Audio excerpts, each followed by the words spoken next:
बिस्मिल्लाहिर्रहमानिर्रहीम, अस्सलाम वालेकुम। ईद स्पेशल ट्रांसमिशन के साथ हाजिर हैं हम आपकी मेज़बान सईदा इकरा मुशर्रफ और मेज़बानों मोअज़्ज़िज़ मेहमानों का तारुफ करवाएंगी। जी बिल्कुल इकरा, मेरी जानिब से पहले तो सारे अहलियान वतन को बहुत बहुत दिली ईद मुबारक हो। साथ ही साथ मैं अपने मोअज़्ज़िज़ मेहमानों का आपसे तारुफ करवाती चलूँ। मेरे साथ मौजूद हैं executive director news royal news, हमारे साथ मौजूद हैं नासिर चौधरी सर, जो कि मेरे उस्ताद भी हैं, मेरे मोहसिन भी हैं और कहीं ना कहीं इन्होंने मुझे हमेशा आगे गाइड किया है, आगे बढ़ने का इनसे मुझे हौसला मिलता है। और मेरे साथ मौजूद हैं हमारे सीनियर एंकर पर्सन सैयद अमर अब्बास। आप दोनों मेहमानों का मैं शुक्रिया अदा करती हूँ कि आप लोगों ने इस ईद ट्रांसमिशन के लिए अपना वक्त निकाला है। लाजमी बात है, ईद का दिन है तो आप लोग भी मसरूफ़ अमल रहेंगे और हम भी जैसे रहते हैं, अभी यहाँ पे जॉब करने आए। तो फिर सबसे पहले ना हम प्रोग्राम का आगाज़ में इकरा बातचीत करेंगे नासिर चौधरी साहब से। तो आपसे मैं जानना चाहती हूँ कि आपके रमज़ान के रोज़े कैसे रहे और अब ईद का ये जो पहला दिन है ये आप कैसे स्पेंड करने वाले? बिस्मिल्लाहिर्रहमानिर्रहीम। बानो, आपको, इकरा आपको और उमर आपको बहुत बहुत ईद की मुबारकबाद। और मेरी अपनी 52 साल जो ज़िंदगी है, ऐसी ईद, ऐसे रमज़ान ना कभी देखा। और खुदावन ताला से दुआ को हैं कि जो बाकी ज़िंदगी है और आपकी भी जो बाकी ज़िंदगी है उसमें आप ऐसी ईदें ना देखें जो कि इस मरतबा चल रही हैं। ख़ास तौर पर मैं कोविड की बात करूँगा कि इस वक्त लॉकडाउन है मुल्क में। मैं अभी ट्रैवल करता हुआ आया हूँ और सड़कें बिल्कुल सुनसान हैं। ईद की नमाज़ पढ़ते ही हम ऑफिस पहुँच गए हैं, क्योंकि हमारी ड्यूटी है।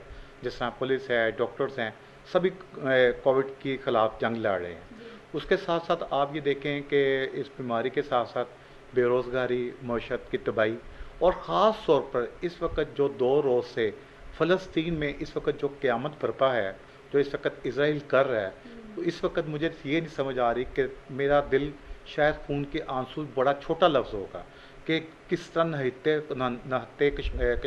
फ़लस्तीनियों पर बमबारी की जा रही है। मस्जिद अक्सा को शहीद कर दिया गया है, आग लगा दी गई और जंगी तैयारों की गनगरी से इस वक्त तो पूरा वहाँ पर ऐसा लगता है कि शायद क़यामत आ गई है, आने वाली नहीं है, आ गई है। और हमास इस वक्त जो भी है उन्होंने भी उसका मुंह तोड़ जवाब दिया है और मिसाइलों से जवाब दिया है, जिसमें 4 जो है यहूदी फ़ौजी मारे गए हैं और उनके शहरी मारे गए हैं। अफसोस का मुकाम ये है कि हम मिन हैसल कौम क्या कर रहे हैं? क्या हम इस दिन के लिए सिर्फ रह गए हैं कि खुशी के त्यौहार आएँ तो हम लोग मज़म्मतें करें? क्या 50 मुस्लिम ममालिक जो हैं, इनका जो फ़ौजी इत्तेहाद था वो इसराइल इतना है, मैं आपको पूरे वसूख से बता रहा हूँ कि उसका जो महल वक़ू है वो सिर्फ लाहौर से भी छोटा है। तो वो हमसे मतलब 50 मुस्लिम ममालिक पर इतना भारी है कि हम लोग जो सा ना उसको सबसे पहले मैं मज़म्मत करूँगा सऊदी अरब की, कतर की, यूएई की, जिन्होंने उसको तस्लीम किया और आज हम उसका नतीजा भुगत रहे हैं। तो मैं जितने भी आप इससे ही आप कश्मीर का हाल देख लें कि मतलब इस वक्त 6 माह हो गए हैं कि वो लोग कर्फ्यू में फंसे हुए हैं और खुदा ताला की ज़ात कहीं ना कहीं ये नहीं होता कि वो उसका अंजाम दुनिया में ही दिखा देते हैं। और आज जो 4 लाख रोज़ाना के मरीज़ कोविड से इंडिया में मुतासर हो रहे हैं और 4000 से प्लस लोग मर रहे हैं, शमशान घाट, कब्रस्तान एक जैसे सारा कुछ हो गए हैं। और ये मोदी की वो बदतमीजियाँ थी, वो नालायकियाँ थी, वो उसका जुल्म था कि चाय फरोश आदमी को उठाकर उस मनसब पर बिठा दिया गया जिसने दुनिया का अमन तबाह कर दिया गया है। और पाकिस्तान को ये कहते थे कि पाकिस्तान का जो एटमी प्रोग्राम है वो महफूज हाथों में नहीं है। खुदा की लानत हो ऐसे शख्स पर जो हम पर ये इल्ज़ाम लगाता था। और अभी 2 रोज़ पहले दिल्ली में 2 अस्कर पसंद पकड़े गए जो कि हिंदू थे और उनके पास जो सारा यूरेनियम का इतना ज़ख़ीरा था कि उससे एक 450 मिलीमीटर का जो है वो एटम बम बनाया जा सकता था। तो किसका एटमी प्रोग्राम महफूज है, पाकिस्तान का या भारत का? खुदा का शुक्र है कि जिस दिन से ये लॉकडाउन हुआ है उसमें मजदूर तबका बेतहाशा पिस रहा है, ताजिर तबका बेतहाशा पिस रहा है। हम लोग हैं कि हम ईद के दिन भी आपके सामने यहाँ पर बैठे हुए हैं। तो हमारी चूँकि ड्यूटी है, हमारा फ़र्ज़ है और आप लोगों का आगाह करना कि दुनिया में हो क्या रहा है। इसलिए हम अपना घर बार नहीं देखते, बीवी बच्चों को नहीं देखते, बहन भाइयों को, रिश्तेदारों को छोड़कर हम लोग आकर अपनी ड्यूटी पर बैठे हुए हैं। तो आपसे यही दुआ करते हैं, आपसे अपील करते हैं, आपसे इल्तिजा करते हैं कि प्लीज़ खुदा के लिए, जिस तरह का गवर्नमेंट कह रही है, आप ईद की छुट्टियों को तातीलात ना समझें, तातीलात समझ के सिर्फ अपने आप को घर में महफूज रखें, अपने बच्चों के साथ, अपने बहन भाइयों के साथ, ना तो एक दूसरे के घरों में आए जाएं। ये बिला जवाब जो अपनी वो आपने ईद पार्टियाँ रखी हुई हैं, जिस तरह मतलब उसको उसका बाइकाट करें, अपने घरों तक मौजूद रहें, बाहर निकलना बहुत ज़रूरी है, मास्क लगा के जाएँ ताकि आप 90% महफूज रहें इस वबा से, इस क़यामत से। और खुदा ताला से यही दुआ है आज के दिन, आज मुबारक दिन के सदक़े कि पाक परवरदिगार इस वबा को कम से कम, हम ये नहीं कहते इस मुल्क से, हम कहते हैं पूरी दुनिया से इसका खात्मा हो जाए। और जो लोग अस्पतालों में पड़े हुए हैं, जिनके पास, क्योंकि ये इतना महंगा इलाज है कि इसका एक इंजेक्शन जो है, जो लाइफ सेविंग इंजेक्शन है कोविड का, वो 28,000 का है, लेकिन वो ब्लैक में भी लोगों को जो है ना 5 से 7 लाख रुपए में भी नहीं मिल रहा। लोग सिफारिशें करवा कर वो इंजेक्शन लेते हैं और अपनी ज़िंदगी बचाते हैं। वेंटिलेटर जो है भरे पड़े हैं, ऑक्सीजन बेड बिल्कुल खाली नहीं है। और लाहौर में भी जो है वो आज के दिन जो है वो उसका तनासुब जो है 22 है। और खुदा ना करे कि ये मज़ीद बढ़े, क्योंकि इटली में जिसका 27 हुआ था तो लोग चलते हुए सड़कों पर गिर रहे थे। तो आज के दिन आपसे ये कहते हैं कि ईद को ईद ना मनाएं, बल्कि इंतहाई सादगी के साथ मनाएं और खुदा के हुजूर गिड़गिड़ा के दुआ करें, क्योंकि जुम्मे का दिन है और मतलब मुबारक दिन है जो ईद मतलब मना रहे हैं हम। तो उसमें यही है कि खुदा करे कि ये पूरी दुनिया जो है ना, ये वबा है या कोई साजिश है, इसको पाक परवरदिगार इसको अपने हबीब के सदक़े, नबी पाक सल्लल्लाहु अलैहि वसल्लम के सदक़े, क्योंकि वो वजह कायनात है, उनकी वजह से अल्लाह ताला ने ये पूरी ज़मीन कायनात सजाई है, उसका वास्ता है पाक परवरदिगार इस वबा को ख़त्म कर दे और हमारी ज़िंदगियों को खुशहाल, नेक, सालेह औलाद और हमें सिरात मुस्तकीम पर चलने की तौफीक अता फरमाए। आमीन आमीन। नाज़रीन, आपने सुना ही होगा, नासिर साहब ने बहुत अच्छी बातें बताई। मैं इनसे यही पूछना चाहूँगी इसी तरह से कि आपने जब सुबह सुबह उठे, ईद की नमाज़ पढ़ी, तो आपकी बेगम ने मीठे में क्या आपको बना के खिलाया? देखें, जो होता है हमेशा से फिरनी वगैरह बनती है, और चूँकि हमारी जॉइंट फैमिली है, उसके साथ 4-5 घर हमारे इकट्ठे हैं।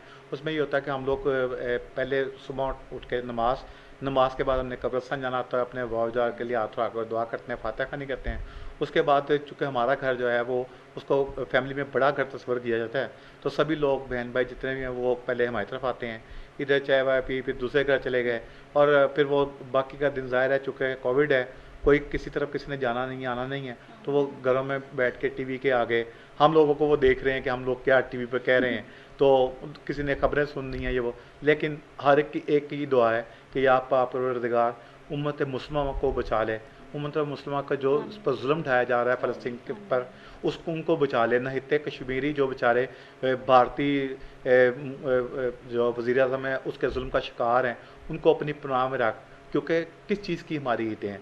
हमें तो एक दूसरे को ना तो हाथ मिलाना है, आप कोविड की वजह से भी एक दूसरे से मतलब बगलगी मत हो, गले मत किसी को लगाएं, क्योंकि ये वबा ऐसी है जो एक दूसरे को जो है ना छूत की तरह लगती है।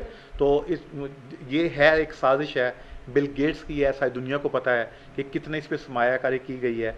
उनका मकसद सिर्फ ये था कि आबादी घटाना था, और उसका निशाना आप ये देखें कि इस वक्त बड़े सगीर ज़्यादा है। और आप अगर ये साजिश नहीं है तो मैं इस पर बेट कर सकता हूँ कि इजराइल में कल टोटल 3 पेशेंट से थे कोरोना के। अब वो आखिर वो क्या वजह है कि वो लोग महफूज हैं? अमीर 3 ममालिक को जो है ना वैक्सीन फराम की जा रही है, हमारे यहाँ जो है वैक्सीन की तादाद जो है वो 1% से भी कम जो है लोगों को लगाई गई है, और जो टेस्ट है वो भी जो है ना वो 40,000 से ज़्यादा नहीं हो रहे। ज़ाहिर है, कुछ जितने ज़्यादा होंगे गवर्नमेंट पर उतना प्रेशर भी बढ़ेगा। तो खुदारा घरों पर रहें। आप ये समझें कि ईद आई है तो इसको जो 3 दिन है ये दुआ के तौर पर इसको गुजारें, क्योंकि जो ईद का दिन है वो यौम फ़लस्तीन के तौर पर हुकूमत ने मनाने का ऐलान कर रखा है, तो उस पर फ़लस्तीन के साथ इज़हार यकजहती करें। हम ये तो नहीं कर सकते कि हम यहाँ से बॉर्डर पार करके जो है फ़लस्तीनियों के साथ जंग लड़ेंगे, लेकिन कम अज़ कम ये हो सकता है कि हम हाथ उठा कर, क्योंकि अल्लाह हम तेरे इंतहाई कमज़ोर बंदे हैं, इंतहाई लागर हैं, और हमारी इतनी सख्त भी नहीं है। क्योंकि आज अगर दुनिया इमरान खान से ये बार बार कह रही है कि आप जहाद का ऐलान करें, हम फ़लस्तीन में जाके इसराइलियों को मारेंगे, लेकिन उन्हें ये नहीं पता कि उसके साथ सऊदी अरब का बॉर्डर लगता है, जिस पर पहले से ऑलरेडी फ्रांस और सऊदी अमेरिका और बरतानिया की फ़ौजें बैठी हुई हैं। और उस हालात में अगर हम इसराइल पर अटैक करते हैं तो उसी वक्त इंडिया हम पर अटैक करेगा। हम इस वक्त जो है ना उस चुंगल में फंस चुके हैं, उस साजिश का शिकार हो चुके हैं, जहाँ पर हमें एक तरफ अफ़गानिस्तान से दहशतगर्दों का ख़तरा है, दूसरी तरफ भारत से ख़तरा है। तो मतलब एक बस मैं ये कहूँगा कि 50 मुस्लिम ममालिक के होते वक्त कोई खुदारा कोई एक सलाउद्दीन अय्यूबी उतार दे, किसी एक को सलाउद्दीन अय्यूबी बना दे जो इसराइल को निस्तर नबूद कर दे, जो मोदी का खाना ख़राब कर दे ऐसे बंदे का, जिससे जो सना कश्मीरियों का मतलब उनको भूखे प्यासे वो लोग जो सना 6 माह से गुजार रहे हैं, उनकी बेटियों की किस्मतदारी की जा रही है, नौजवानों को घर से पकड़ के जो सना उनको शहीद किया जा रहा है। तो पाक परवरदिगार तुझे वास्ता है, नबी करीम सल्लल्लाहु अलैहि वसल्लम का ये मुबारक महीना गुजरा है, इसकी सातों का जो कुछ हमने टूटी फूटी बातें की हैं, पाक परवरदिगार उसका वास्ता है कि उसके सिले में या अल्लाह पाक इस मुमलिकत पाकिस्तान की हिफाजत फरमा, यहूदियों को तबाह बर्बाद कर दे, और पाकिस्तान के खिलाफ जितने भी दुश्मन छुपे और अनदेखे और देखे हैं इनको या अल्लाह निस्तर नबूद कर दे, और हमें जो सना फ़लस्तीन और कश्मीर और शाम, सीरिया, इराक़ और अफ़गानिस्तान जो जिसमें बैठे हैं, और भारत में ख़ास तौर पर जो 1.5 अरब आबादी जिसमें मुसलमानों की है, पाक परवरदिगार उनकी हिफाजत फरमा। बस यही हम गुनाहगार हैं और तेरे सामने हाथ उठा के दुआ मांगते हैं, क्योंकि दिलों के भेद तू जानता है, तुझे बहुत अच्छे तरीके से पता है, क्योंकि तू नीयतों को जानने वाला है। तू हमारी टूटी फूटी बात है, हम कुछ नहीं कर रहे, तेरे सामने हाथ फैला के बैठे हैं, ऐ अल्लाह हमारी दुआ सुन ले और उनकी हिफाजत फरमा। बहुत ही नासिर साहब आपने बजा फरमाया कि ये ईद सादगी से मनाएं, क्योंकि हर तरफ ही हमें मुश्किलात ने घेरा हुआ है। कहीं तो हमारे दुश्मन हम पे वार करने के ऊपर गर्ज नहीं कर रहे, वो पीछे नहीं हट रहे, दूसरी जानिब कोरोना जो अल्लाह पाक की तरफ से एक वबा हमारे ऊपर एक आई है, इस पर हम लड़ रहे हैं। लेकिन आपने अभी बात की है कि फ़लस्तीन में आपने देखा कि वहाँ पे इसराइलियों ने जब अटैक किया है तो फ़लस्तीनियों की यानी मस्जिद अक्सा में जो अभी आपने कहा सलाहुद्दीन अय्यूबी को याद है, वहाँ से सदाएँ आ रही हैं। तो ये क्या इतना काफ़ी है कि हम लोग इस तरह ईद पे यानी हम बैठे हैं, हम सादगी से मनाएं और इमरान खान साहब से अपील करते रहें कि आप हमें जहाद की इजाज़त दें, क्या इतना काफ़ी? क्योंकि यूएनओ में आज भी जब इसके हवाले से भी आवाज़ उठाई गई है तो उन्होंने कोई दाम नहीं उठाया, वो चुप हो गए और जुल्म पर आवाज़ उन्होंने अपनी नहीं उठाई। जिस तरह कश्मीर पे हमें पाकिस्तान को कमज़ोर रखा गया, इस्लामी ममालिक को पीछे धकेल दिया जाता है यूएनओ में, तो ऐसा क्यों है? हम क्यों नहीं उन्हें बावर करा सकते कि ये जुल्म है और जुल्म की इंतहा है?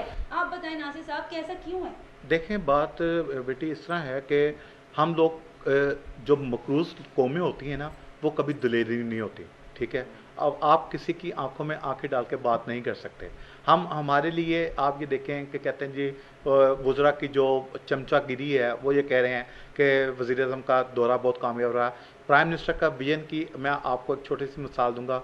मेरे साथ मेरे बहुत ही काबिल दोस्त अमर बैठे, मैं उनको भी इस बात में शेयर करूंगा कि इमरान खान का विजन ये है कि वो जो लोग जब आप खाना काबा का तवाफ़ कर रहे होते हैं तो उस वक़्त आप हाथ हिला के खाना काबा को देख के कह रहे होते हैं कि लब्बैक या रसूलुल्लाह लब्बैक, या तो वो इमरान खान ये समझे कि शायद वो मुझे देख के तो सलाम करे, तो वो उनको हाथों का जवाब दे रहे हैं। तो उनके साथ जो सऊदी सफ़ीर थे उन्होंने उनकी तवज्जो मबसूल करवाई है कि मिस्टर इमरान खान ये आपको देख के जो ना हाथ नहीं ला रहे, ये सिर्फ अल्लाह ताला को जो ना अपना सलाम पेश कर रहे हैं। तो जिस प्राइम मिनिस्टर का विजन ये हो, अफसोस ही किया जा सकता है, इसके अलावा कुछ नहीं है। बाकी खाली इमरान खान का कसूर नहीं है। मैं ये कहूँगा कि 50 मुस्लिम ममालिक का इत्तेहाद जिसके लिए रहील शरीफ को भी जो सरबराह बनाया गया, 36 ममालिक की फ़ौज थी, ठीक है वो छोड़ के आ गए, उसके पीछे कोई वजह होगी, लेकिन बात यह है कि हमें क्या मिला। देखना तो ये है कि दौरा सऊदी अरब में इमरान खान को क्या मिला।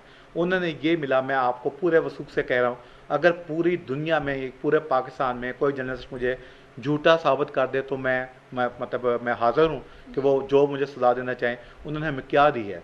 उन्होंने हमें 440 टन चावल दिए हैं और साथ ये कहा गया है कि ये ज़कात और फतराने के, ठीक है। तो हम क्या ज़कात और फतराना पे जो चलने वाली कौमें होती हैं वो जहाद नहीं करती, वो सिर्फ भीख मांगती हैं कशकोल उठा के। और बदनसीबी ये है कि जब से पाकिस्तान 1947 से बना है, हम लोगों ने मासूम भीख मांगने के कोई काम नहीं किया, क्योंकि हम अपने पाँव पे खड़े ही नहीं हो पा रहे। अभी आपने हाल ही में बयान सुना होगा शाह महमूद कुरैशी साहब का, जिन्होंने 370 एक्ट को कह दिया कि ये भारत का अंदरूनी मामला है, और उनके इस बयान को बहुत ट्रोल किया गया है और इंडिया में बहुत ज़्यादा खुशियां मनाई गई हैं इस बयान को लेके। जबकि शाह महमूद कुरैशी साहब पहले तो कह रहे थे कि ऐसा कुछ नहीं है और ये 370 एक्ट जो है ये उनका अंदरूनी मामला नहीं है। लेटेस्ट जो उनका बयान आया नासिर साहब, आपको पता ही होगा, जिसपे मीडिया ने भी आवाज़ उठाई है और इमरान खान साहब ने कहा कि ऐसा नहीं होना चाहिए था, उनका बयान लाइव नहीं आना चाहिए था। तो जहाँ कश्मीरियों के लिए ऐसा बयान आ गया है, तो आप कैसे देखते हैं कि हमारी तो कश्मीरियों को जो आज़ादी की जंग है वो सिर्फ ज़ुबानी कलामी रह गई है?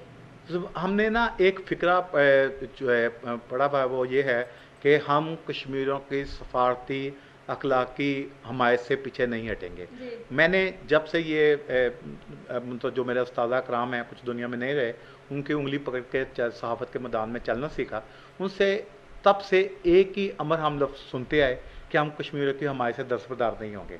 हम कौन सी हमायत उनकी कर रहे हैं आज तक? हम मतलब मास व मजम्मतों के, और कहते हैं कि इस्लाम अमन का दर्स देता है, नो डाउट देता है, लेकिन इस्लाम ने यह भी कहा है कि अमन का दर्स आप तब दें कि जब दूसरी तरफ से भी अमन का पैगाम आए, ठीक है। और मैं आपको यहाँ पर वक्त नहीं ज़ाया करूँगा, बल्कि एक छोटी सी मैं आपको कहानी थोड़ी सी मैं सुना देता हूँ। वो इस तरह थी कि इसराइल की एक प्राइम मिनिस्टर रही है, यूगोसानी उसका नाम था, उसकी डेथ हो गई थी, तो उसने अमेरिकन सफ़ीर को एक इंटरव्यू दिया था उसने।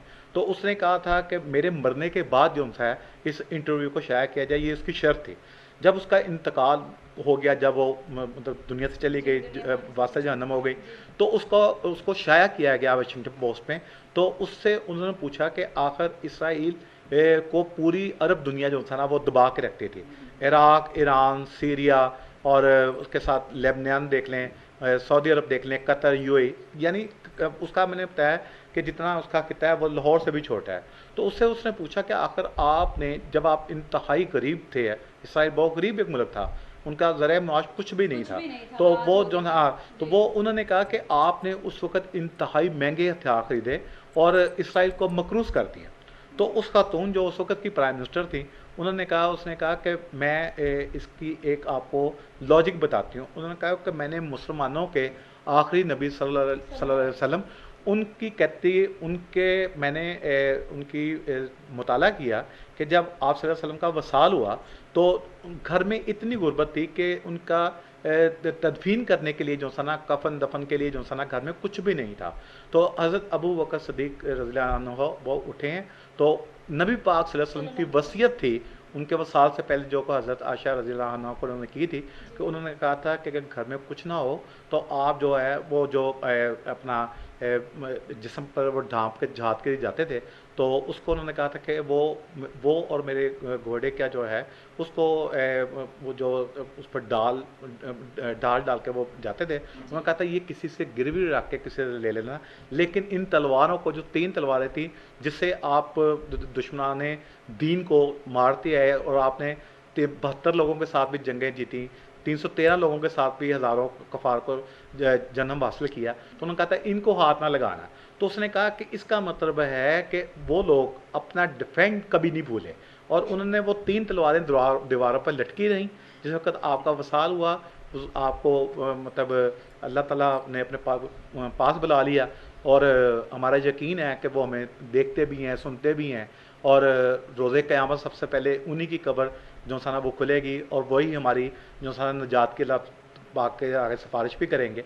तो उन्होंने कहा कि मैंने ये थ्योरी देखी कि जब हाल इस हाल में भी हो तो आपने अपना जहाद कह लें, क्योंकि उसने जहाद तो लफ्ज़ इस्तेमाल नहीं किया, अपना डिफेंस उसने कहा। तो उसने कहा कि मैंने उससे इंस्पिरेशन लेके तो मैंने कहा कि मुल्क जाता तो जाए, महंगे सौदों पर बेशक महंगे समझौतों करके महंगे हथियार उसने खरीदे, और आज इसराइल इस तरह है कि वो पूरे 50 मुस्लिम ममालिक के सीने पर मूंग धर रहा है, और हमारी इतनी जरूरत नहीं है कि हम यूएन है वैसे ही अमेरिका की लोंडी है, उसके गुलाम है। तो ये लोग जो है ना, जब 50 मुस्लिम ममालिक क्या कर रहे हैं, आप ये देखें कि फ़लस्तीन की अगर दीवार अक्सर द्वारे मस्जिद अक्सा की दीवार गिरी ना, तो इसका मतलब ये है कि इस्लामाबाद, इस्तांबुल और तमाम मुसलमान ममालिक जो हैं इनकी दीवारें अब उनकी पहुँच से दूर नहीं हैं। तो हम लोग एक दूसरे की तरफ देख रहे हैं। मास है अगर एग्रेसिव इस वक्त कोई है तो वो तुर्क का प्राइम मिनिस्टर है। हमारा प्राइम मिनिस्टर गया है, वो 440 टन चावल लेके आ गया है, और उसके अलावा उसे कहा जी कि हम उनको दे देंगे, और वो भी क्या भीख दे रहे हैं। वो ज़कात की मद में उन्होंने दिया है, उन्होंने हमारी हेल्प कोई नहीं की। वेर एज के उन्होंने आप देखें कि ऑक्सीजन से लेके हथियारों तक वो भारत को वो सप्लाई कर रहे हैं। इस वक्त जितनी भी दुनिया की मतलब आलमी मंडियाँ हैं वो तमाम की तमाम तजारत भारत के साथ कर रही हैं। कोविड के इतना ज़बरदस्त अटैक के बावजूद, ये तो खैर अल्लाह उनको सज़ा दे रहा है, जो कि वो मज़लूम कश्मीरियों पर उन्होंने जो की है उसकी सज़ा उनको मिल रही है, और ताक़यामत मिलती रहेगी, और वो दिन दूर नहीं, हम नहीं होंगे तो आप ज़रूर देखेंगे कि भारत के टुकड़े उस तरह ही हुए जैसा कि सोवियत यूनियन के हुए थे। तो ये तो अल्लाह ताला की तरफ से अज़ाब उन पर का मामला है, यहाँ ये दूर नहीं है। और आप ये देखें कि वहाँ पर किसान इत्तेहाद वो सड़कों पर है, इसके अलावा सिख जो सा ना वो इनका वो उस गलती का कफारा अदा करने की कोशिश कर रहे हैं जो 1947 में उन्होंने मुसलमानों को ट्रेनों उन्होंने जो सा ना मुसलमानों को शहीद कर दिया था ट्रेनों में। तो आज ये वक्त आ गया है कि हम लोग जो सा ना सिर्फ हमारा ये काम है कि अखबार की हद तक हम मजम्मत करते हैं, दफ्तर खारजा उठकर ये कहता है कि हम इसकी शदीद अल्फाज में मजम्मत करते हैं। मजम्मतों से कभी जो सा ना आज़ादी नहीं मिलती, हमेशा आज़ादी मुसलमानों को जब मिली, आपको जहाज से मिली, जदोजहद से मिली, बहादुरी से मिली, दलेरी से मिली। और जब तक आप दलेरी से मुसलमान, मैं कहता हूँ इस खाली सऊदी अरब ये स्टेप ले लेके वो यूएई, कतर और अपना ये 2-3 और ममालिक हैं, अगर यही इसराइल का माशी बाइकाट कर दें, ईरान मतलब ये उसका बाइकाट, तो इसराइल यहीं से स्टॉप हो जाएगा। और इस वक्त जो मुस्लिम ममालिक में सऊदी अरब में जो उनके मतलब सोना पड़ा हुआ, पैसा पड़ा हुआ है, ये अगर उस पर हड़प कर लेते हैं, वो कहते हैं जी जाओ नहीं है, तो मैं देखता हूँ कि वो किस तरह वो हमला करते हैं। लेकिन ये जंग अब शुरू हुई है और ये अब रुकेगी नहीं। हम मतलब स्टेप बाय स्टेप जो सा ना वो जंग तीसरी जंग की तरफ जा रहे हैं, और वो खामोश जंग तीसरी जंग शुरू हो चुकी हुई है। जिस वक्त ये कर गया, मैं नहीं मानता, ये सामने बैठ के मैं आपको कह रहा हूँ, 22 करोड़ आवाम सुनते हैं कि जो कोरोना जो सा ना वो अल्लाह का अज़ाब है, ऐसा नहीं है। इस मुबारक महीने में मुझे अगर ये बताएं कि ये अगर एक दूसरे को छूने से होता है, तो 50,000 लोगों ने जो सा ना 27वीं की रात को जो सा ना वो वहाँ पर मिलके कंधे से कंधा मिलाकर उन्होंने इबादत की है। जुम्मतुल वदा पर जो लोग हैं वहाँ पर, उसके बाद टेस्ट हुए तो एक भी पॉजिटिव नहीं आया। तो ये मुसलमान, चूँकि नबी करीम सल्लल्लाहु अलैहि वसल्लम का हुक्म था मुसाफा करने का, ये हमें उससे दूर करने की ये एक यहूदी साजिश है जिसे बिल गेट्स ने की, इसमें सरमायाकारी अमेरिका ने की। और वो उसके बाद उन्होंने आवी देखे कि सर्जिकल मास्क है, उसके बाद ऑक्सीजन हैं, उसके बाद एंड पे आके वैक्सीन है। तो ये सारा का सारा वो बिजनेस कर रहे हैं। मतलब ये उनके तौर तरीके हैं। आप ये देखें, मोबाइल का व्हाट्सअप देख लें और ये फेसबुक देख लें। आज हम जो सा ना अगर 1 घंटे के लिए व्हाट्सअप बंद हो जाए तो हमें हमारी जान को मुसीबत पड़ जाती है। लेकिन हमें ये पता नहीं होता कि कितना कितना अरसा हो जाता है हमने गुलाफ में लपेट के कुरान पाक अपनी अलमारियों में रखा है, चूमा है और चूम को साफ करके फिर रख दिया। तो ये दुआ गो है कि पाक परवरदिगार हमें सिरात मुस्तकीम पर चलने की तौफीक अता फरमाए और हमें रहनुमाई दे अपनी किताब से, क्योंकि हर मुश्किल का हल कुरान मजीद में मौजूद है। और अल्लाह ताला इन यहूदियों को और जो भी इस्लाम दुश्मन है उनको निस्सनबूद करा। और इसका हम निहत्तर लोग हैं, जिस तरह कश्मीर में जुल्म ढा रहा है, यहाँ पर हम लोग हमारा मौशी हालत देख लें कि हमारा GDP कहाँ पे जा रहा है।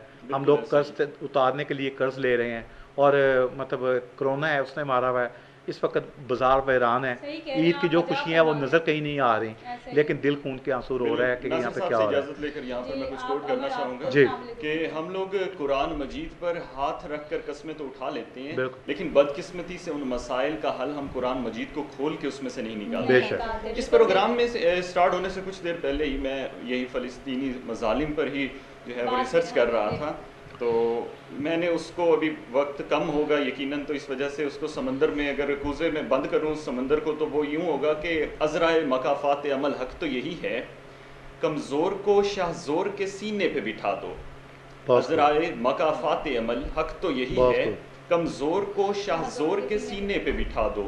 ये खामोश मिजाजी तुझे जीने नहीं देगी, इस दौर में जीना है तो कोहराम मचा दो। बहुत मचाने के लिए हिम्मत भी चाहिए ना, जिसे नासिर साहब ने कहा जदोजहद करें। हिम्मत तो देखे ना, हिम्मत, और यहाँ तो वो होने से रही, जो मैं आपको बताता हूँ, आगे हिम्मत तो देखे ना कि वहाँ पर है कि अभी वो नासिर साहब ने कोट किया है कि इमरान खान साहब कह रहे हैं कि हाथ हिला रहे हैं मेरे लिए, जबकि इन एक्चुअल वो लब्बैक या रसूल अल्लाह के नारे पे हाथ उठा रहे हैं। तो उस पर मैं एक छोटा सा शेर कोट करना चाहूँगा कि लगा के आग शहर को ये बादशाह ने कहा, जगा है दिल में तमाशे का आज शौक बहुत, झुका के सर को सभी शाह परस्त बोल उठे, हजूर शौक सलामत रहे शहर और बहुत। अभी ऐसी हुक्मरानी है, मतलब इस मामला में आप देख रहे हैं कि बिल्कुल तामन नहीं हो रहा और अपनी मर्जी से जब दिल करता है। हम लोग, आपने नोट किया होगा सैटरडे संडे कोविड जो है वो मैक्सिमम छुट्टी पर होता है। उस वक्त आप लोग जो है जैसे बाहर फिरते रहो, 6 बजे से पहले जो है कोविड छुट्टी पर है, उस वक्त आप जैसे ही फिरते रहो। तो इन एक्चुअल जो है वो बीच में क्या मामला चल रहे हैं उसके बारे में कोई किसी को कोई ना वाज़ेह तौर पर बता रहा है, ना ही हम जान सक रहे हैं। अच्छा, तो हम इसके साथ ही आगे बढ़ेंगे, लेकिन मैं एक बात कहना जी, चाहूँगी, जी। अगर तो हुकूमत के हम इकदाम देखें इस कोरोना के हवाले से जो उन्होंने किए हैं लाया अमल तय करके, तो हमने ये भी देखा है कि पाकिस्तान में उस ज़ोर शोर से नहीं फैला जिस ज़ोर शोर से भारत में फैल गया। हालांकि भारत में दूसरी लहर ने कोहराम मचाया, जबकि पाकिस्तान में दूसरी ये लहर आ चुकी है, लेकिन उसको कंट्रोल करने के हुकूमती इकदाम जो उन्होंने किए हैं वो काफ़ी हद तक सही मौसर साबित हुए हैं। मैं ये नहीं कहूँगी वो कुछ नहीं कर रहे या वो वाकई उन्होंने खेल नहीं समझा, बिल्कुल ठीक किया है। जैसे प्यारी नबी का कॉल भी है कि आप इधर से उधर ना जाएं जब टाउन की बीमारी हो जाए। उन्होंने इसी वजह से आप जो कह रहे हैं कि छुट्टी चली जाती है हफ्ता इतवार, उन्होंने कोशिश की है कि इस बारे में हम इस पर अमल दरामद करवाएं ताकि पाकिस्तान को महफूज किया जा सके, पाकिस्तान की आवाम को। अमर, आप जो जिस तरह अभी बात करे थे कोविड के हवाले से भी, आपने फ़लस्तीन के हवाले से भी बात की है। देखिए, ईद तो हमारी हुकूमत ने भी कहा सादगी से मनाई जाए, और ज़रूरी भी यही है कि सादगी से ईद मनाई जाए, क्योंकि हमने बहुत सी जानें खो दी हैं, कुछ बीमारी के बायस खोई हैं, कुछ इस तरह हमलों में खो दी हैं हमने।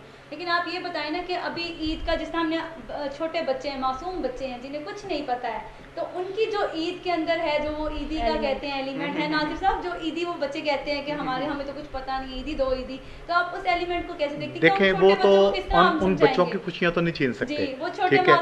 ये तो आप लोग माशाल्लाह तीनों मुझसे ज़्यादा पढ़े लिखे हैं और ज़्यादा, तो आप बड़े अच्छे तरीके से आप प्रोग्राम को चला रहे हैं, मुझे बड़ी खुशी होती है। अभी ख़ास तौर पर जो पोइट्री का हवाला अमर ने दिया, मुझे बड़ी खुशी हुई, और आज मेरी ये खुशनसीबी है कि मैं अमर के बराबर बैठ के इस ट्रांसमिशन में बैठा हूँ। नहीं, ऐसी बात नहीं है, बल्कि मुझे बड़ी खुशी है। मैं आपको सही कह रहा हूँ, दिल की गहराइयों से मैं कह रहा हूँ कि अमर जो है एक अच्छा न्यूज़ कास्टर के साथ, मेरी ये प्रोडिक्शन है कि ये बहुत अच्छा प्रोग्राम एंकर भी नज़र आ रहा है मुझे आज जो बैठ के मैंने उसका। तो इससे पहले बस वक्त ने इजाज़त दी कि मैं इनके बराबर बैठ के कोई प्रोग्राम करूं, लेकिन इनको देखता हूं, इनको सुनता हूं, इनको शाबाश देता हूं। और ये दोनों मेरी बेटियां जो सा ना इंतहाई काबिल हैं, और अभी मैं देख रहा था कि कैमरे से लेके, यानी ये बतौर प्रोड्यूसर हैं लेकिन ये प्रोग्राम भी कर रही हैं, न्यूज़ बुलेटिन भी कर रही हैं, यानी ये समझें कि अगर ये 2-3 लोग ही जो सा ना ये सारा सेटअप लेके चाह रहे हैं, तो मैं इनको नहायत अपने खुलूस के साथ, दिल के साथ इनको मैं अप्रिशिएट करता हूँ। और मुझे उम्मीद है कि इंशाल्लाह ताला इनका मुस्तकबिल जो है इंतहाई ताबनाक होगा, और जिस तरीके से ये मेहनत कर रहे हैं, अल्लाह ताला इनको मज़ीद आगे बढ़ने का मौका फराहम फरमाए। ईदी का चूँकि बच्चों का है, और वो भी आप भी चूँकि मेरे बच्चे हैं, आपको भी मिलेगी, जो घर में बच्चे बैठे हैं उनको भी दे के आए हैं, आपको भी देंगे। लेकिन वो बात तो फिर वही है कि हम जो कुछ भी कर रहे हैं, हम खाएँगे पिएँगे भी, और मतलब वो ठीक है, दोस्तों की वो महफिलें नहीं होंगी जो कि मतलब ईद का खासा हुआ करती हैं, तो वो नहीं होगी। लेकिन ये है कि दुआ ज़रूर करेंगे कि अल्लाह हमारी खताओं को माफ़ फरमा दे। इधर मैं एक बात कोट करती हूँ, जैसे कि अब वबा का भी चल रहा है, बहुत सारी मुश्किलात का पाकिस्तान और सबको देखने को मिल रही है, सामना करना पड़ रहा है। लेकिन जो मनचले होते हैं वो कहते हैं इतनी सी ही ज़िंदगी है, एक दफ़ा ही आए हैं, ये भी नहीं करेंगे तो फिर कब करेंगे। ऐसा ही इसी तरह वो इंजॉय करने को कहते हैं कि कर लेना चाहिए, बात का नहीं पता, जिस तरह से अभी भी हमारे हालात देखे जा रहे हैं कि बहुत ज़्यादा मुश्किलात में है। तो वो जो मनचलों का सिलसिला है, जो बीच मंचले आते हैं, मतलब कि मज़े से वो आते हैं और कहते हैं बस गम भूल जाओ और शुमार हो जाओ खुशियों में, छोटी सी जिंदगी या खुशियां मनाओ, लेकिन यही तो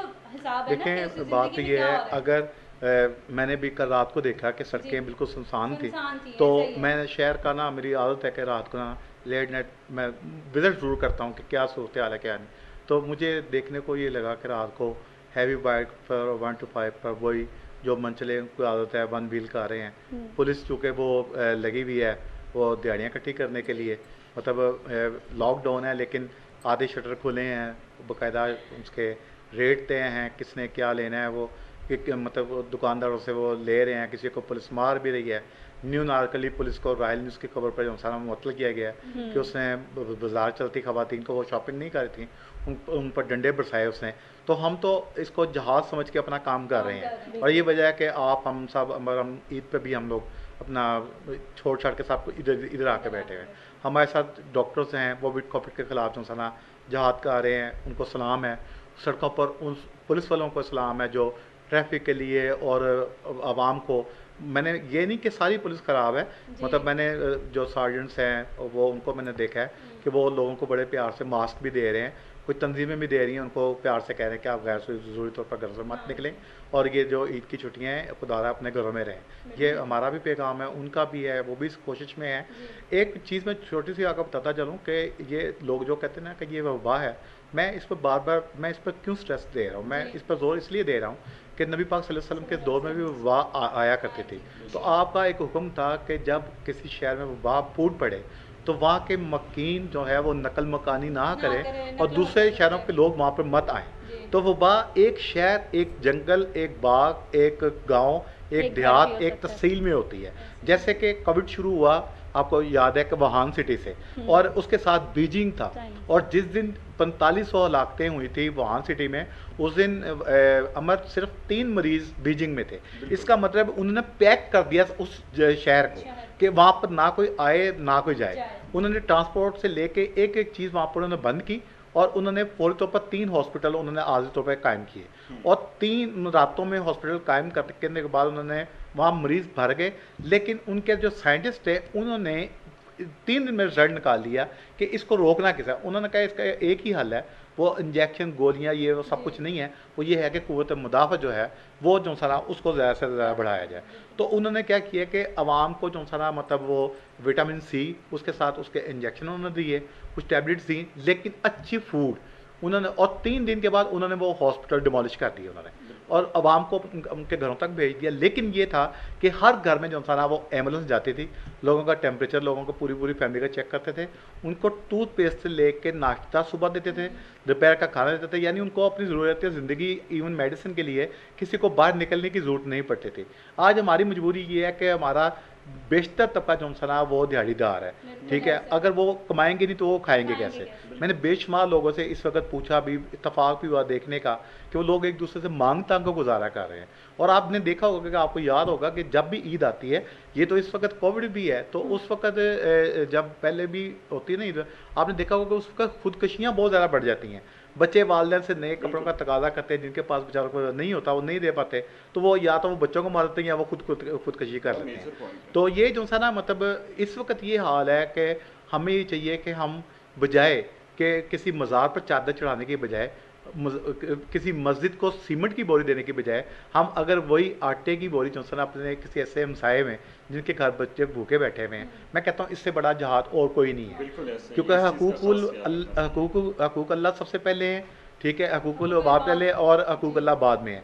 अल्लाह ताला अपनी जो नमाज़ें, शायद वो माफ़ी तो उसकी भी नहीं है, लेकिन वो ये पूछा जाएगा कि आपके घर में अब सेहत मतलब पेट भर के आप लोग, आपके बच्चे और आप खाना खा रहे थे, लेकिन आपके बच्चे के जो साय के बच्चे थे वो भूखे रो रहे थे, तो उस वक्त आपकी नमाज़ें आपके मुंह पे मारती जाएंगी।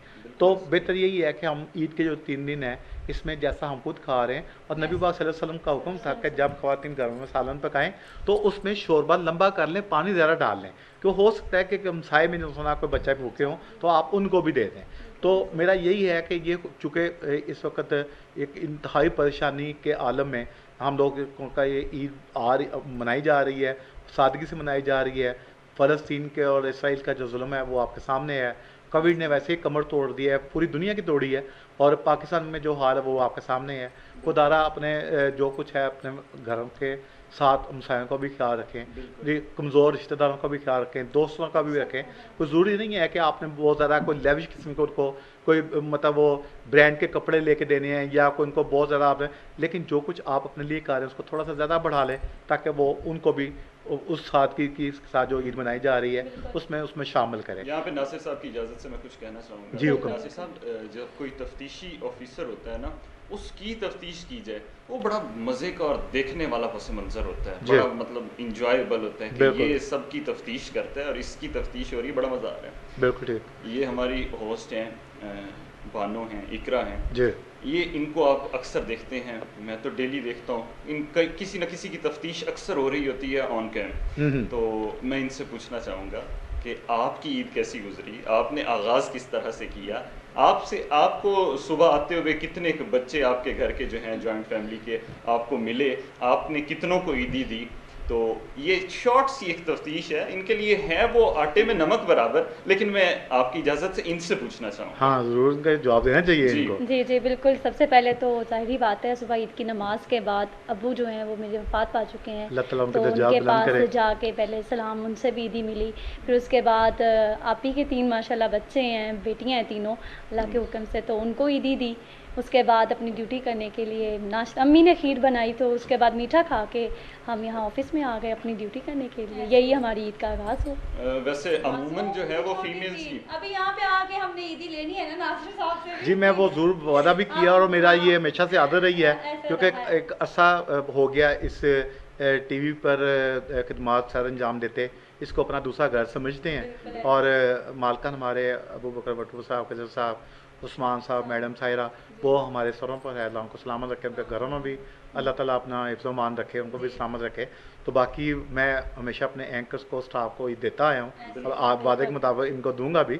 और मैं एक अपने नाज़रीन को भी बताता चलूँ कि इकरा और बानो ट्विन है, और जो इकरा ने कहा ना कि मैंने ये किया है, वो अल्टीमेटली सेम बानो के भी अल्फाज वही हैं कि हमने ये किया। और मेरी ये दुआ है और आपसे भी इल्तिजा है कि इनके वालिद बड़ा अच्छा उनके साथ ताल्लुक़ था, बड़े ग्रेट आदमी थे। अल्लाह ताला आज के दिन के सदक़े उनकी मग़फ़िरत करे, उनके दर्जात बुलंद करे। और ये जो बहनें हैं, इनका आपस में बड़ा इत्तेफाक है, और मैं सलूट करता हूँ इनकी बड़ी बहन को, जो उनको रोज़ाना अपना टाइम निकाल के लिए छोड़ने भी आती हैं, लेके भी जाती हैं। तो इतना ट्रैवल है, लेकिन मतलब इतने मुश्किल हालात के बावजूद आप देखें ईद के रोज़ भी वो इनको छोड़ के गई हैं। तो इसका मतलब ये इनका पैशन है, ये इनका जो सा ना काम के साथ लगन है, काम के साथ प्यार है, उसके साथ तो इनकी डिवोशन है कि ये अपने देखें ना, कोई लड़कियों का तो होता है कि वो मेहंदी लगाएं, चूड़ियाँ पहने, और वो नित नए सूट पहने, और अपनी सहेलियों के साथ, अपनी फैमिली के साथ ईद मनाएं, लेकिन उन्हें काम प्यारा था, इसलिए वो आई हैं। मैं इनको शाबाश देता हूँ। और मैंने पहले भी कहा कि ये हमारा सरमाया है, और मैंने पहले भी कहा कि अमर भी हमारा बहुत अच्छा बच्चा है और बड़ा मेहनती है।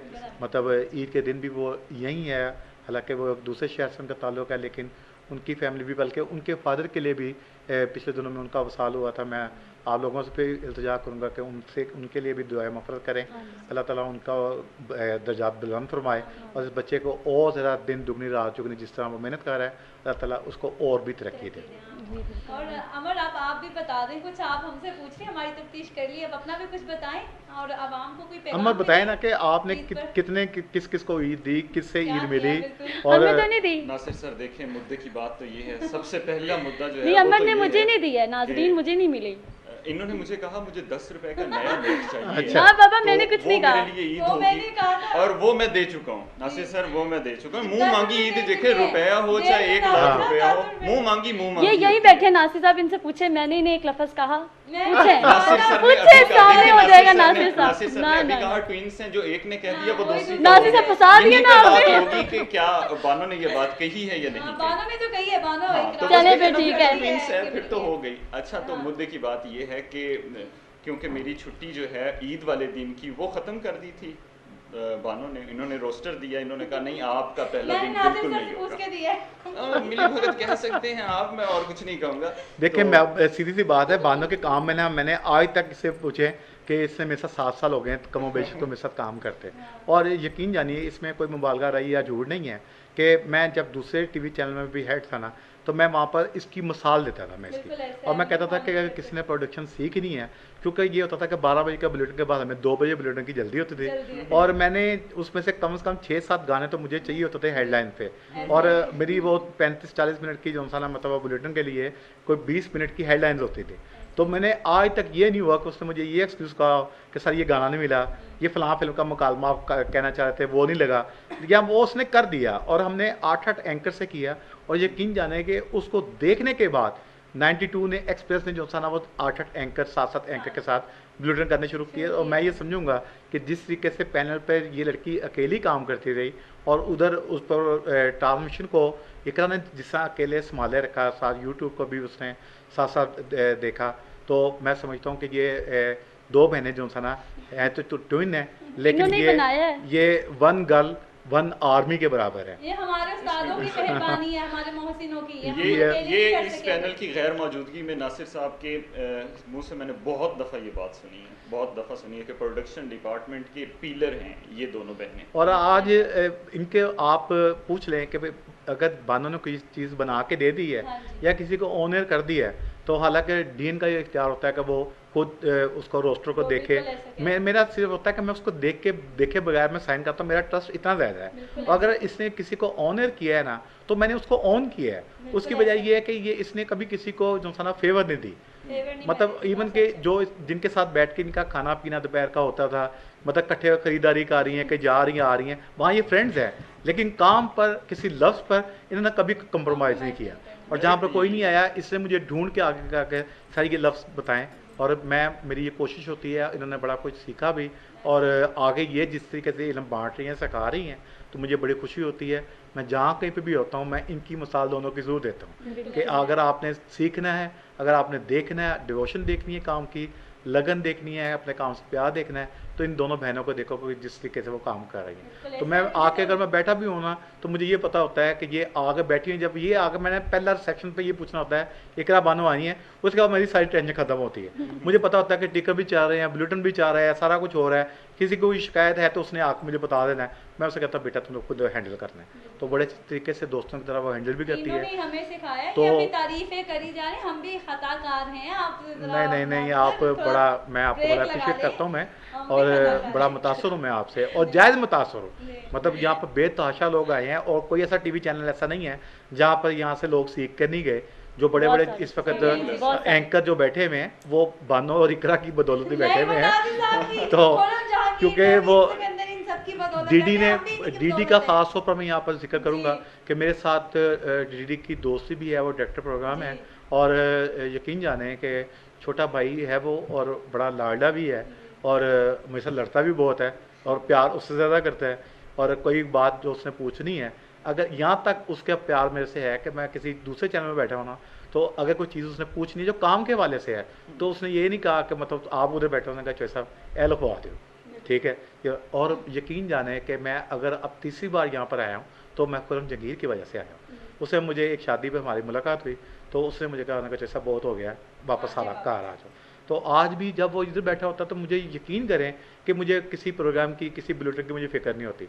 मुझे पता है कि बानो इकरा देख रही हैं, ऊपर उसको एडिट डीडी कर रहा है, प्रोग्राम को कर रहा है, और इन मुसाइद हालात में जबकि कैमरा की तरफ से सख्त बैन था कि आप लाइव नहीं करेंगे, आप प्रोग्राम में लोगों को नहीं बुलाएंगे, वो ज़ाहिर है हमारा फ़र्ज था उस पर अमल करना में। लेकिन उसके बावजूद जिस तरीके से रमज़ान और सहरी की ट्रांसमिशन डीडी ने की, और वो बड़ी अप्रिशिएट है कि वो खुद भी इधर रहा है। और रमज़ान में तो उसका ये होता है कि वो मेरे ख्याल है, मेरा नहीं ख्याल कि वो 2 से 3 घंटे से ज़्यादा बस होता होगा, क्योंकि उसने मतलब 2 बजे ऑफिस आ जाना, आगे प्रोग्राम एडिट करना है, और फिर शाम को वो 4 बजे उसने अफ्तारी की ट्रांसमिशन शुरू की, वो जाके 8 बजे ख़त्म हुई, थोड़ा सा रेस्ट किया, 9 बजे का बुलेटिन करवाया, 10 बजे के बाद फिर वो थोड़ा सा दोस्तों के साथ गपशप की, खाना जमुना खाया, उसके बाद फिर वो अफ्तार सहरी की जो सा ट्रांसमिशन की तरफ चल पड़ते हैं। सुबह 5 बजे वो नमाज़ पढ़ के तो यहाँ से घर चले जाते हैं। उसके बाद यही मतलब उनके शब रोज़ हैं। उसने बड़ी मेहनत की है इस चैनल को चलाने में, और उन हालात में जबकि आप ये देखें कि बड़े से बड़े चैनल जो ना वो सैलरी नहीं दे रहे, और यहाँ पर जैसे तैसे भी हैं। मैडम सायरा जो ना वो लोगों को पे भी कर रही हैं, यहाँ पर जो ज़रूरियात ज़िंदगी होती है वो भी पूरी कर रही हैं।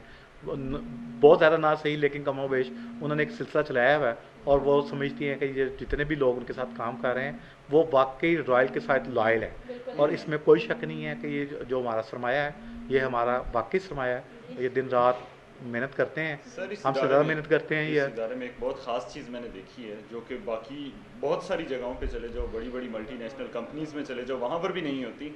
मतलब हम ये तो कहते हैं कि ये मेरा बेडरूम है, ये मेरी गाड़ी है, ये मेरा मोटरसाइकिल है, ये नहीं कहते ये मेरी यूनिवर्सिटी है, ये हमारी यूनिवर्सिटी। वहाँ पर जो है एक फैक्टर ये हो जाता है, आप उसको सेपरेट कर देते हो। यहाँ पर मैंने ये देखा है कि जो शख्स भी है वो यही कहता है ये मेरा चैनल है, बिल्कुल ये मेरा इदारा है, अपनी ज़ात पे। और हर बंदा सिंह, अभी देख लें कि मोहब्बत की हद तो ये देख लेना कि घर वालों के साथ बाद में मनाई जाएगी ईद, अभी हम सब लोग यहाँ पर बैठ के इस प्रोग्राम में ईद मना रहे हैं, यहाँ पर ये खुशी की बातें हो रही हैं। तो इदारे से मोहब्बत की नौइयत तो ये है ना। बिल्कुल अमर, मैं आपसे इससे इत्तेफाक करता हूँ। इससे पहले आप जैसे बड़े होनहार बच्चे यहाँ पर रहे हैं, और जो कि इस वक्त बहुत सारे चैनलों की बड़ी स्क्रीन जो है उनकी वो जीनत बने हुए हैं, और लेकिन उनको भी अगर वो पूछा जाए तो वो कहते हैं रॉयल जैसा अदारा कोई नहीं है, ये यूनिवर्सिटी है जहाँ पर हमने भी सीखा। बेशक वो मतलब हमारे उस्तादा हैं, कई दुनिया से चले भी गए, उनके दर्जात की बुलंदी के लिए हमेशा दुआगर रहेंगे, क्योंकि उन्हें हमने बहुत कुछ उनसे सीखा। ज़िया शाह साहब से, उनके अलावा अब्दुल गफूर भट्टू साहब से, यासिन साहब से। यासिन साहब तो बल्कि यहाँ तक थे कि मैं कोई ब्रेकिंग खबर मैंने देनी होती थी तो वो मुझसे पूछ के बाकायदा नाम लेके बताते थे, और इस चैनल पे नहीं बल्कि कई और चैनल पे कि जी मेरा फ़लाँ दोस्त है, फ़लाँ मेरा डायरेक्टर न्यूज़ है, उसका ये कहना है। और जब उस शाबाश उन्होंने देनी तो उन्होंने ना सिर्फ अल्फाज के साथ प्यार देना जो उनका हमेशा से खासा रहा है। अल्लाह उनको भी कब्र को जो सा ना वो जन्नत का बाग बना दे। उनकी बहुत शफ़क़त है, बड़ा कुछ उन्होंने हमें सिखाया। और फिर वो ये था कि वो बाकायदा ईद की बांटने की रस्म होती थी, और हम ज़बरदस्ती जो सा ना वो हमने कि जी हमें खाना खिलाया, उन्होंने खाना भी खिलाना। तो बड़ा एक हसीन वक्त हमने देखा है यहाँ पर, और उसकी वो यादों के सहारे हम लोग इसको फिर उसी तरीके से लेके जा रहे हैं। दुआ गो हैं कि खिज़र साहब अपना सेहतमंद तरीके से वापस आएँ, और अबू बकर साहब आएँ और आके इस चैनल को, क्योंकि जब वो यहाँ पर होंगे तो फिर आपको ये बड़े चैनलों के, पहले भी बड़े चैनल ही है क्योंकि बामुश्किल जिनके पास टोटल न्यूज़ का लाइसेंस है उन 9 चैनल में जो इस वक्त लाहौर में है, उसमें रॉयल जो है वो 30वें नंबर पर है। तो हम किसी से पीछे नहीं हैं, लेकिन हालात कुछ चूँकि मीडिया बुरहान है। आप ये देखें कि 80,000 रुपये का इश्तहार पर मिनट जंग का था, जियो का था, जो कि जुदा हुकूमत ने आकर 8,000 रुपये का कर दिया, और 4-5 महीने से सैलरी वो भी नहीं दे रहे। तो ये इस तरीके से मीडिया सबसे ज़्यादा अगर कोई मुतासर हुआ मौजूदा हुकूमत में तो वो मीडिया ही है। तो बहरहाल वो अल्लाह करे कि हुकूमत के हालात भी अच्छे हों ये, और वबा ये ख़त्म हो जो मतलब इस वक्त ये एक दुश्मनों की साजिश है। मैं तो साजिश ही कहता हूँ, इसको वबा नहीं मैं कहता। तो बहरहाल इसका खात्मा हो ताकि मुल्क खुशहाली की तरफ जाए। मुल्क खुशहाली की तरफ जाएगा, इंडस्ट्री का पहिया चलेगा, कारखाने चलेंगे, मजदूरी की मजदूरी उसको मिलेगी। तो हमारे तो मालकान का हमेशा यही कहना है कि उनको जो कुछ भी है वो कहते हैं कि हम अपने घर में बाद में लेके जाएंगे, पहले हम आपको दे के जाएँ। तो बहरहाल ये है कि हम फिर दुआ गो हैं, और इन लोगों के साथ भी कि अल्लाह ताला इनकी भी ईदें, आने वाली ईदें जो हैं वो बहुत खुशियों वाली और हसीन और जमील हों, और खिलते चेहरे, मुस्कुराते चेहरे। और जो कली हैं, ये मेरी छोटी बहनें हैं, ये कली मैं इनको कहता हूँ, फूल हैं बिल्कुल। और अभी इन्होंने बहुत आगे जाना है। मेरी ये प्रोडिक्शन है, जो लोग देख रहे हैं, जिनको मैंने ये कहा ना किसने आगे जाना, वो अल्लाह के हुक्म से वो उसने आसमान की बुलंदियों को छुआ है उसने। तो इनकी जो मेहनत है वो भी रंग लाएगी। मुझे इतना ज़्यादा इत्तेफाक अमल के साथ नहीं था, आज खुश नसीबी मैं फिर कहूँगा कि मैं उनके बराबर बैठ के मैं कर रहा हूँ। और मैं कहता था कि ये बच्चा भी उन्हीं की तरह एक स्टार बनेगा जो कि इससे पहले काफ़ी लोग बने हैं। तो आज उसने साबित भी किया। शायद वो शेर मैंने सुने ज़रूर हुए हैं, लेकिन मुझे ज़बानी याद नहीं थे जितने अमर को याद। हाँ, तो ये बड़ी खुशी की बात है। और मैंने जब भी देखा इसको मैंने पढ़ते ही देखा इसको। और ये होता है कि जब कभी ये मेरे क्लास में होते हैं, जब ये सब लोग बैठे होते हैं, तो सबसे ज़्यादा जो इंटरेस्ट होता है वो अमरी का होता है। और वो मुझसे पूछता भी है, लिखता भी जाता है कि कौन सा वर्ड किसका है। और मुझे जो कुछ आता है, जो कुछ मैंने लोगों से सीखा, उनकी जूते सीधे करके, वो मेरी कोशिश होती है कि इनको मतलब दुनिया से जाने से पहले वो मुंतकिल किया जाए, क्योंकि इल्म जितना आप फैलाओगे, जितना मुंतकिल करोगे, उतना ही वो फैलता है। तो मेरी ये दुआ है कि अल्लाह ताला इनको दिन रात तरक्की दे, और इस तरह ही अपनी लगन के साथ ये काम। सर, एक छोटा सा अमल जो है वो मैं तो अपनी लाइफ में ज़रूर करता हूँ, बाकी सबसे मैं भी अपने पैनल से जानना चाहूँगा कि ईद कंपलसरी होती है, एक होती है सुन्नत, एक होता है फ़र्ज़। तो सुन्नत नहीं है, ये फ़र्ज़ है, बच्चों को ईद देनी होती है, अपने छोटे बहन भाइयों को ईद लाजमी देनी होती है, घर में जो बच्चे हैं उन्हें भी देनी होती है। लेकिन मैं इतनी आसानी से नहीं देता, मतलब थोड़ा सा उनको तंग करके, थोड़ा सा चंचल मचा कर वहाँ पर ये तो आपका तरीका है, हंसी मजाक करके उसके बाद दी जाती है। तो मैं आपसे भी ये जानना चाहूँगा, घर में तो सबके ही बच्चे होते हैं, क्या आप उनको मतलब सुबह उठते ही ईद पढ़ने के बाद ये लो बच्चों आपकी ईद है, या फिर थोड़ा सा हंसी मजाक? अच्छा, मेरा ये है कि मेरा ये होता है कि मैं ना अपनी मिसेस को दे देता हूँ पैसे, ठीक है, क्योंकि हमारे वो मतलब जो ईद के 3 दिन होते हैं ना, उसमें ये होता है किसी के घर सुबह का नाश्ता है, किसी का दोपहर का है, एक अपना बेटी है उसके घर सर रात शॉर्ट का में है। गए आपने होम मिनिस्टर को अथॉरिटी हाँ, ईदी वहाँ की ईदी तकसीम करने की जिम्मेदारी उनकी है, यहाँ पे तकसीम करने की मेरी है। बिल्कुल। और मेरा ख्याल है कि मेरे साथ ये दोनों बच्ची हैं, काफ़ी अरसे से काम कर रही हैं, उनको पता है कि मैं आते साथ ही जो पहला काम करता हूँ, इनके साथ प्यार देंगे, उसके बाद ईद देकर फिर हम दूसरा कोई काम करते हैं। तो बाकी बानों से पहले ही मैंने डिस्कस कर लिया था कि रोस्टर क्या है, तो उससे मुझे कहा, उसने कहा सर, मुझे उसने ये नहीं कहा कि सर साइन कर दें, उसने कहा सर आप टेंशन ना ले। तो जब कोई ये बंदा कहता है ना टेंशन ना ले, इसका मतलब उसने आपके साथ से टेंशन तार दी, अपने सर पे ले ली। और यही वजह है कि वो देख लें कि वो प्रोग्राम भी कर रही हैं, वो बुलेटिन भी कर रही हैं, और मुझे पता है कि वो उसने 3 दिन का रोस्टर इस तरीके से बनाया हुआ है कि कहीं पे भी जो सा ना वो कमी महसूस हमें नहीं होगी कि हमारे पास एंकर नहीं है या हम लोग कर नहीं पा रहे, ये सारा कुछ ही कर रहे हैं। और अल्हम्दुलिल्लाह मेरी दुआएं इनके साथ साथ, और अल्लाह ताला चाहता है इंशाल्लाह ईद के बकिया 2 दिन भी इनके साथ ही होंगे, तो इकट्ठे ईद मनाएंगे, इकट्ठे खाएँ पिएंगे भी, तो आप वो भी करेंगे, एक दूसरे के लिए करेंगे भी, लेकिन फिर वही कि अल्लाह ताला हम सब का हामी व नासिर। इसी के साथ नाजरीन हमें इजाज़त है, हमारे पास वक्त बहुत कम था, लेकिन हम चाहते थे कि और भी ईद पे बात कर लें, लेकिन अभी वक्त जो है वो कम हो गया है, तो हमें इजाज़त है। इंशाल्लाह आपसे मैं दूसरे प्रोग्राम में मुलाकात करूँगी, लेकिन ईद ट्रांसमिशन से फिल्म में कितना ही, हमें इजाज़त है। अल्लाह ने के बाद अल्लाह